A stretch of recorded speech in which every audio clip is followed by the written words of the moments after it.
આજે 40% જમીન છે એ બંજર થઈ ગઈ છે, એટલે 40% માતાની કુખ બંજર થઈ ગઈ છે. રોજ સુરતમાં એક આઈવીએફ સેન્ટર નવું ખુલે છે અને 40% ને સંતાન પેદા થતા નથી. 100 દીકરા દીકરીને બાપજી પરણાવવામાં આવે તો 40ના ઘરે પારણું બંધાતું નથી. આ સૂક્ષ્મ તંતુની વાત કરું છું કે કઈ રીતે જોડાયેલા હોય છે. તો જમીન છે એને જેટલી ફળદ્રુપ કરવામાં આવે એટલી માતાની કુખ હશે એ ફળદ્રુપ થાય છે. એટલે એક વખત જોરથી આપણે બધાએ જય ઘોષ કરવાનો છે, બરાબર? ફરી વખત ભારત માતા કી જય.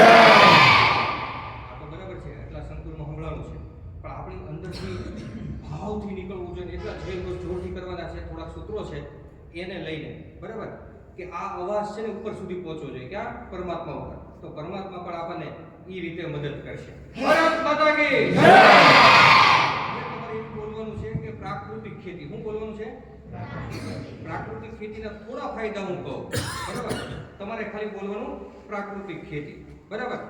અળસિયાની વૃદ્ધિ માટે પ્રાકૃતિક ખેતી.